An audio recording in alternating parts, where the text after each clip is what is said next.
hermanos, un gusto saludarles. Gracias a Dios por si podemos estar en este momento participando de la meditación de la palabra de Dios.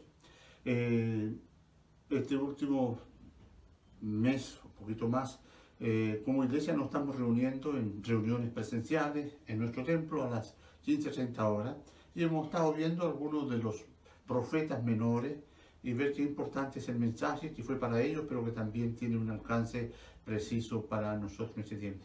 Y yo quiero, con la ayuda del Señor en esta mañana, hacerles pensar en este mensaje que Dios dio a su pueblo a través del profeta Amós. Así que quiero invitarles a que podamos leer algunos textos de la palabra de Dios y meditar en ello. Dice la Biblia en el capítulo 4, verso 2, dice: el Señor soberano ha jurado por su propia santidad. Él ha jurado por su propia santidad. Un juicio, ¿cierto?, del soberano Dios, ¿no? Este juicio que Dios declara a través del profeta ayudarnos para entender que Él no solamente emite un juicio, sino que lo cumple en perfección. Así como lo hizo en el pasado, lo hará también en el presente o en el futuro. Tenemos a través de la palabra todo lo indicado para el fin de los tiempos y también el juicio a las naciones, como dice Mateo, y también, por cierto, la iglesia estará también rendiendo cuenta en la presencia de Dios. Vamos a hacer una oración. Amado Padre, gracias por tener tu palabra con nosotros en esta mañana. Y gracias porque podemos meditar y saber que el Espíritu Santo nos ha de guiar para entenderla y también para aplicarla a nuestra vida. Danos tu bendición, la pedimos en el nombre de Jesús. Amén y amén. Este libro entonces comienza diciendo o mostrándonos el autor del libro, que es el profeta Amós. Dice: este mensaje fue dado a Amós, un pastor de ovejas de la ciudad de Tecoa, en Judá. Él recibió el mensaje por medio de visiones, 2 años antes del terremoto, cuando Usía era rey de Judá y Jeroboam II, hijo de Joab, era rey de Israel. Aquí en este verso tenemos, para ubicarnos un poco en el tiempo de la historia, pero también hace mención de un terremoto que hubo en ese tiempo también.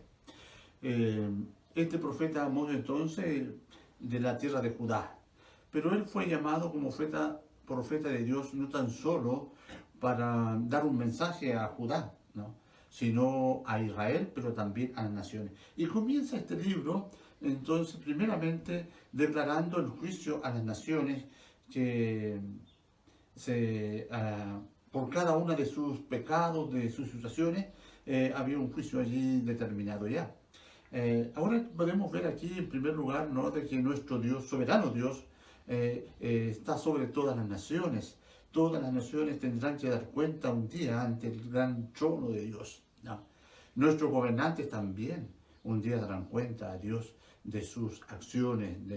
En ese tiempo que, cierto, las leyes vemos que riñen con la palabra de Dios, hay una responsabilidad, especialmente nuestros gobernantes, y esperamos que muchos en ese tiempo puedan reflexionar que no lo hicieron tan bien.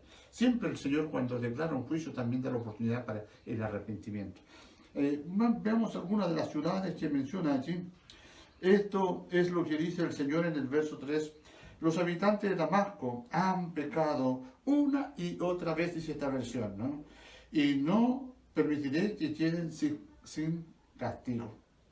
Azotaron a mi gente en Galad, y cómo se separa el grano con trigo o con trillo de hierro. Por lo tanto, haré caer fuego sobre el palacio de Hazael, y las fortalezas del rey Ben-Hadad serán destruidas. Más o menos es el mismo tono que usa en cada una de las ciudades que han de recibir castigo, ¿no? Dice: los habitantes de Gaza han pecado una y otra vez. Los habitantes de Tiro han pecado una y otra vez, ¿verdad? Los habitantes de Edom han pecado una y otra vez, y no permitiré que queden sin castigo. Entonces va narrando y también narra allí sus pecados. Los habitantes de Amón han pecado una y otra vez. Cuando el pueblo de Israel, me imagino, escuchó esta sentencia a las naciones, tienen que haber estado muy contentos porque también consistían en sus propios enemigos. Pero después, entonces, en el capítulo 12, los habitantes de Moab han pecado una otra vez y no permitiré que queden sin castigo. Profanaron los huesos del rey Edom. Y en el versículo 4 dice, los habitantes de Judá han pecado una y otra vez y no permitiré que queden sin castigo. Judá, la parte sur, ¿cierto?, de Palestina.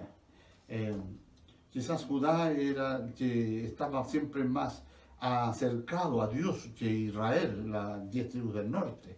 Pero también había un juicio para Judá, para la iglesia, diríamos, de Israel. Dice, rechazaron las instrucciones del Señor y se negaron a obedecer sus decretos. Cuando el ser humano, ¿no?, comienza a relajarse espiritualmente y comienza, ¿cierto?, a dejar las instrucciones de Dios, porque todo el mundo hace como quiere y la tendencia es seguir la corriente de este mundo, consciente o inconscientemente, es fácil dejarse llevar. Entonces vemos que aquí viene la profecía de juicio contra este pueblo porque se dejó relajarse espiritualmente, dejó llevarse por la corriente de este mundo, como dice la Escritura en Romano, ¿no? Rechazaron las instrucciones del Señor. Ya no son tan importantes, dejémosla, todo el mundo lo hace, no es tan malo. Y se negaron a obedecer su decreto. Lo que dice el Señor, hay que obedecer sin cuestionar. Hoy día está es muy común escuchar, bueno, es un Dios de amor y Dios que va a permitir todo, si esto no es malo, es bueno. Entonces como que nosotros determinamos lo que es bueno y lo que no es tan bueno. Pero pocas veces vamos a la Biblia lo que el Señor dice que es bueno y lo que no es tan bueno, lo que es malo. Entonces aquí no hay cuestionamiento, hay que sencillamente obedecer. Y el pueblo de Judá entonces comenzó a ceder a tal punto de que al final estaban haciendo las cosas bajo su criterio y no conforme a la palabra de Dios. Por eso dice la Escritura que ellos entonces rechazaron las instrucciones de Dios y se negaron a obedecer sus decretos. Se han, dice, descarriado por las mismas mentiras y que engañan a su antepasado. O sea, como que estos vienen repetidamente practicándose y caen en los engaños. Por lo tanto, dice, al caer fuego sobre Judá y todas las fortalezas de Jerusalén serán destruidas. O sea, todo lo que hoy día tienen, ¿verdad? En ese tiempo, sus fortalezas, lo que les daba seguridad, el Señor dice, mira, ya después no va a tener. Esto yo lo voy a destruir. Dura palabra para este pueblo. Dura palabra. Y concerniente entonces a lo que dice el Señor para Israel, dice, los habitantes de Israel han pecado, en el verso 6, una y otra vez, no permitiré que queden sin castigo.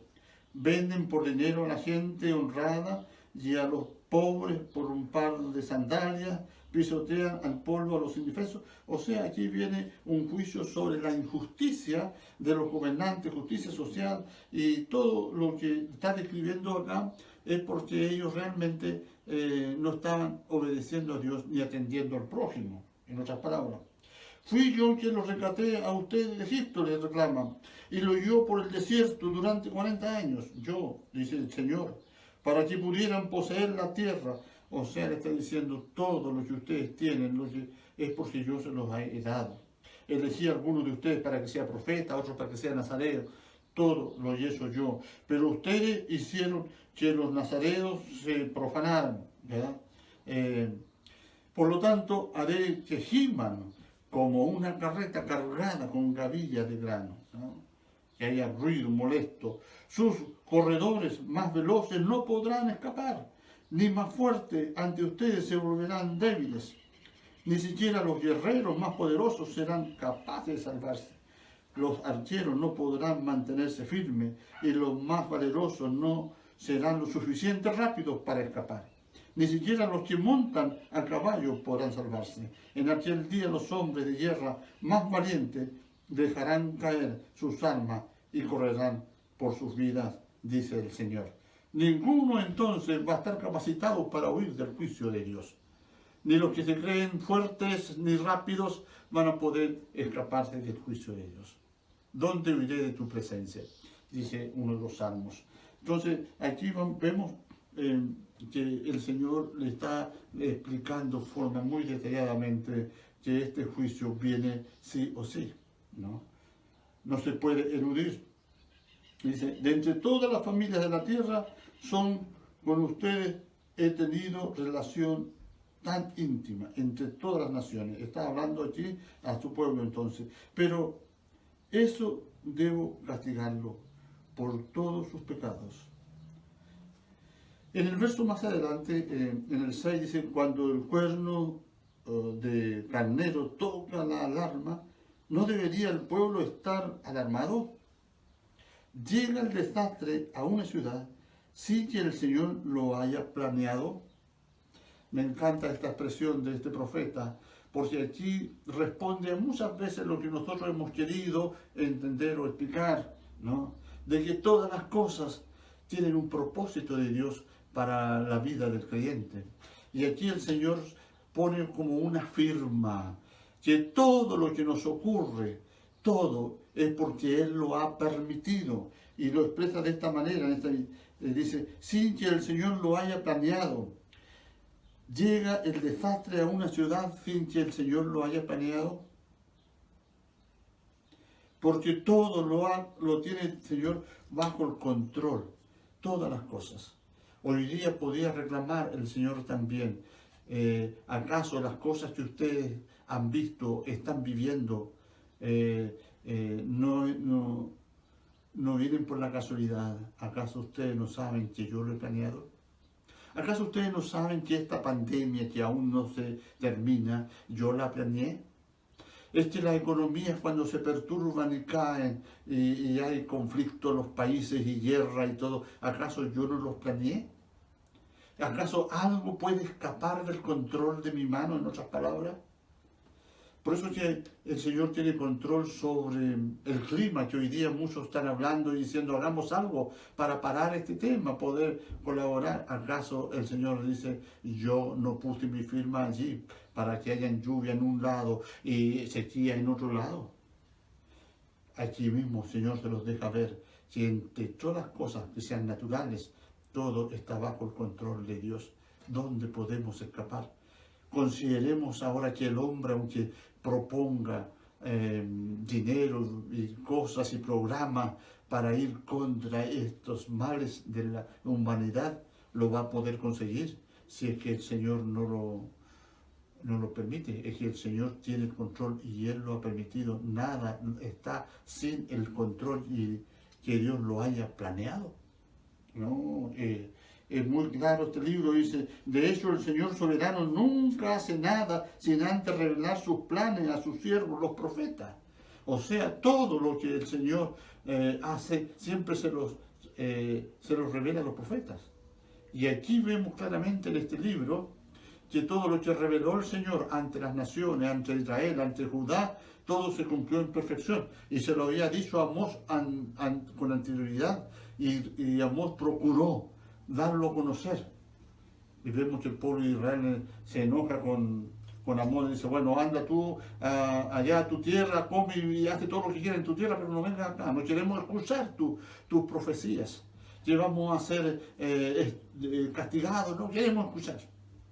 Aunque ellos se hubiesen oponido todos los habitantes de allí, ¿verdad?, que Amós no profetizara, de igual manera se cumplió todo ello. ¿Quién puede refutar los planes de Dios? Nadie puede refutar los planes de Dios.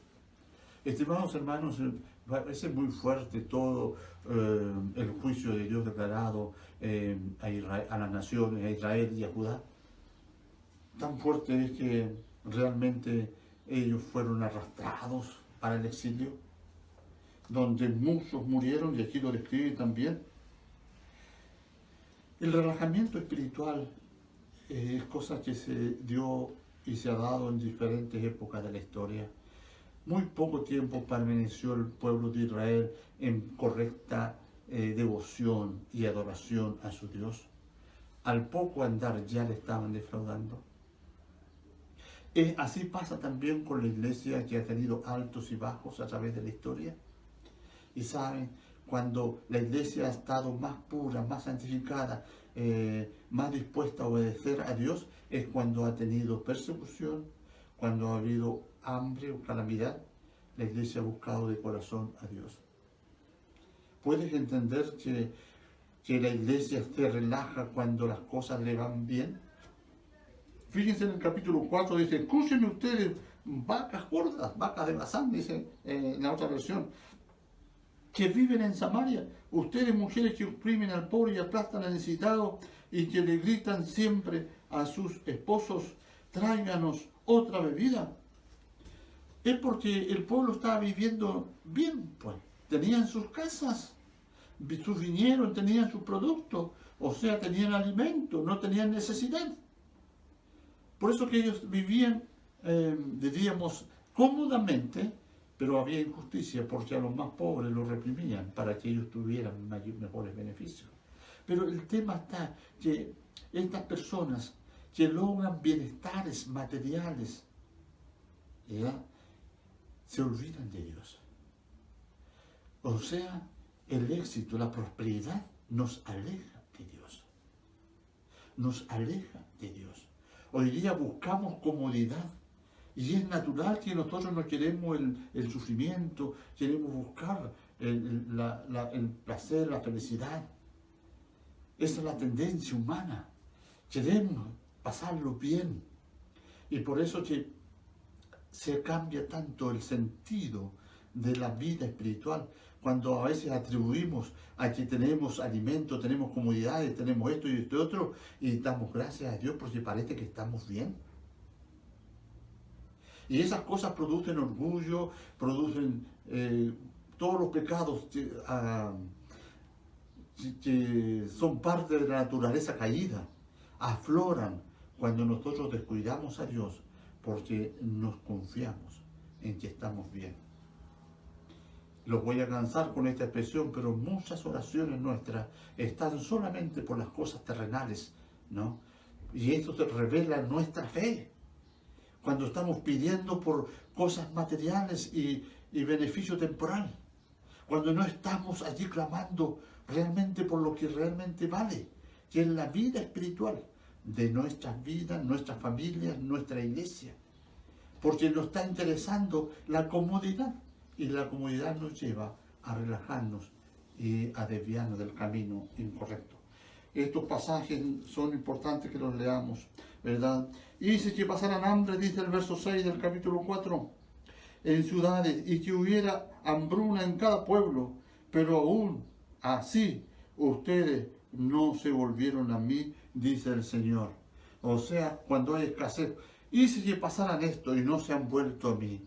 Qué bueno es cuando el Hijo de Dios reconoce por medio de las pruebas que es una bendición tener la fe en Jesucristo, en nuestro Dios, y aferrarnos a Él. Y vemos su misericordia en medio de las pruebas, su ayuda. Pero dice aquí que estos pasaron hambre y no consideraban nada. Yo detuve la lluvia cuando sus cosechas más la necesitaban. Envié la lluvia sobre una ciudad, pero la retuve en otra. No llovió en un campo mientras en otros se marchitaba. ¿Cómo describe eso lo que está pasando, inclusive en nuestro país o en nuestro mundo, cuando hay inundaciones que hacen tremendos destrozos en un sector y en otro sector incendio, en otro sector sequía? En nuestro país también hay falta de agua, hay sequía y todo eso. Y aquí dice la Biblia, soy yo el que hago llover en un lado y en el otro hay sequía, ¿verdad? Es que el Señor tiene control sobre el clima, sobre todas las cosas, sobre el clima. Por eso que algunos hoy día se creen un poco más inteligentes, ¿no?, más sabios, y dicen hagamos algo para luchar contra el problema climático. Pero nos están diciendo, esto nos está hablando de que Dios no está aceptando nuestra forma de vida. Por eso vienen todos estos males. Te fijas que hay una diferencia tremenda de enfrentar las circunstancias. La atribuimos a la casualidad, al desastre del hombre, o la atribuimos a que Dios allí, Él tiene el control de estas cosas. Y Él dice, hice pasarte por todo esto y no te volviste a mí. Estimados hermanos, las circunstancias que estás viviendo tienen un propósito de aferrarte al Señor. Eso nada más. Eso nada más. Arruiné, dice, sus cultivos y vinieron con plaga y mosco. La langosta devoró todas sus higueras y todos sus olivos, pero aún así ustedes no se volvieron a mí. Les mandé plaga, dice, maté a sus jóvenes en la guerra, destruí algunas de sus ciudades. Por lo tanto, yo traeré sobre ustedes los desastres que he anunciado, porque ustedes no se han vuelto a mí. Entonces la razón de la profecía, del anunciar anticipadamente los hechos que vendrán de parte de Dios, son para tener tiempo y oportunidad para arrepentirse, para volverse a Dios. Estimados, tenemos palabra de Dios clara y específica que debemos estar alerta, porque el Señor viene, ¿verdad?, por la iglesia, ¿verdad?, velando como atalayas allí atentos. Y está pasando todo lo que pasa. Y dice el Señor, mire, ya no hay más que hacer. ¿Qué más hago? Y no se vuelven a mí. Por eso en esta hora nosotros como iglesia debemos hacer conciencia, ¿verdad?, que el Señor está en control de todo. Nos está advirtiendo que ya su tiempo final está. Y debemos estar preparados. Aquí dice la Escritura con claridad, ¿verdad?, que Él tiene preparado para esta humanidad y para la iglesia, ¿verdad?, este juicio. No. En el verso del capítulo 5, dice, en cambio quiero ver una tremenda inundación de justicia y un río inagotable de rectitud. En la versión más común dice, pero corre el juicio contra las aguas y la justicia como impetuoso arroyo. 5:24, ¿verdad? Quiero ver, dice esta versión, tremenda inundación de justicia. Allí está el problema, que nosotros los seres humanos, entonces, nuestra justicia es conforme a nuestro criterio y no conforme a los planes y disposición de Dios. Por eso que la Biblia nos dice que debemos buscar la justicia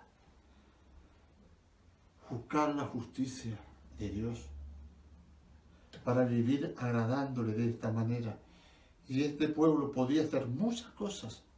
Y aquí hay un pasaje que quiero hacerles oír también, el verso 21 del capítulo 5. Dice, odio todos sus grandes alardes y pretensiones, la hipocresía de sus festivales religiosos y asambleas solemnes. El pueblo de Dios siguió haciendo los sacrificios, las asambleas, todas las fiestas solemnes del pueblo de Israel. No se quedaba en Sico y aún le ponían más, porque aquí ellos dicen que en la Escritura da a entender que lo hacían quizás con mayor perfección, ¿ya?, con mayor alarde, por decir una palabra. Pero el Señor dice, ya odio todas estas fiestas solemnes. Y el verso 22 dice, no aceptaré ni sus ofrendas quemadas, ni sus ofrendas de grano, ni siquiera prestaré atención a sus ofrendas celestas de paz. Todo lo que ustedes pueden darme en este momento, dice Dios, no lo aceptaré. No quiero ni oírlos. El verso 23 dice, fuera de aquí con sus ruidosos himnos de alabanzas. No escucharé la música de sus arpas. Lo que nosotros a veces le damos tanta importancia en nuestros cultos, la música, la buena melodía, le atribuimos los mejores cultos a estas cosas. Y buscamos sentirnos bien, sentir alguna emoción en todo esto. Y alguno puede decir, qué contento en mi iglesia, hay buena música y esto y este otro. Pero el Señor dice, yo no los quiero oír. ¿Qué es lo que Él espera? ¿Verdad? ¿Qué es lo que Él espera? Que nosotros pudiéramos darle. Y aquí la escritura en el verso siguiente, el pasaje que hemos leído, en cambio quiero ver una tremenda inundación de justicia. Dice, y un río inagotable de rectitud. O sea, tiene que haber una consecuencia entre lo que decimos y lo que hacemos. Al Señor no lo podemos engañar, no podemos aparentar con música, con canto y con esto. Él ve el corazón. Y yo me he asombrado cuando hay disensiones, cuando hay carnalidades en las asambleas. Y lo aparentamos con oraciones y con cánticos y con buenas intenciones. No lo digo yo, véanlo en la palabra. Y el Señor está diciendo, estas cosas ya no las quiero oír. Yo quiero ver justicia. Oh, amado hermano, Dios nos ayude para poder estar con nuestros oídos y ojos espirituales para escuchar su voz a través de su palabra.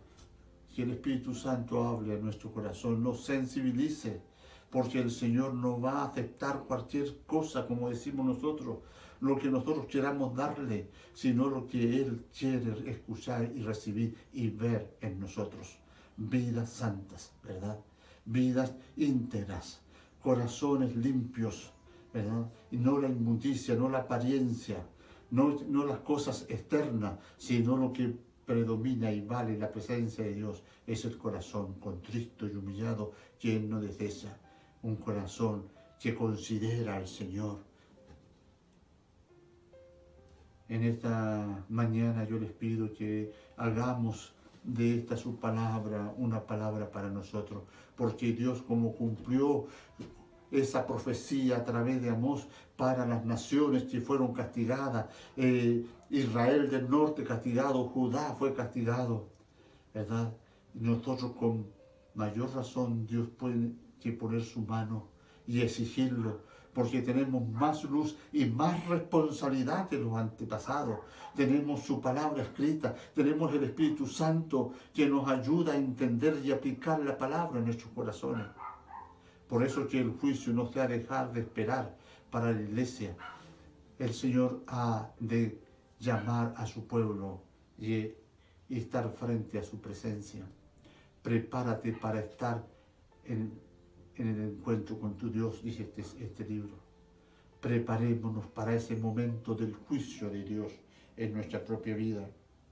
Preparémonos porque el Señor va a poner esa plomada divina, esa plomada de rectitud, cuando se edifica, ¿cierto? Ese plomo que está allí con una alianza que está indicando lo vertical preciso. A simple vista el edificio puede estar torcido, pero la plomada revela su imperfección. La plomada de Dios para la iglesia. ¿Quién va a poder escapar de la plomada de Dios? Por eso que debemos acercarnos a Él con una actitud humilde, de considerar que Él es un Dios de misericordia y que debemos estar considerando su palabra en nuestra vida. Vamos a orar y pedirle misericordia a Dios. Señor, considera, Señor, nuestros ruegos en esta mañana. Reconocemos que tu palabra es verdad, pero no queremos reconocerla teóricamente como muchas veces lo decimos, sino realmente que tú hables a nuestra vida, porque necesitamos responderte a ti de la forma que tú lo esperas, no como nosotros pretendemos hacer las cosas. Por eso danos tu bendición en este día y ayúdanos, aunque todo el mundo anda distraído ahora con cosas humanas, triviales, ¿verdad? Celebrando, nosotros podamos estar con un corazón temeroso en tu presencia, delante de ti. Aquí lo importante no es quien lo celebra mejor y come mejor, sino lo importante es quien recibe la palabra y se alimenta de ella. Por eso bendice a tu pueblo en este día. Danos tu bendición en el nombre de Jesús. Amén y amén.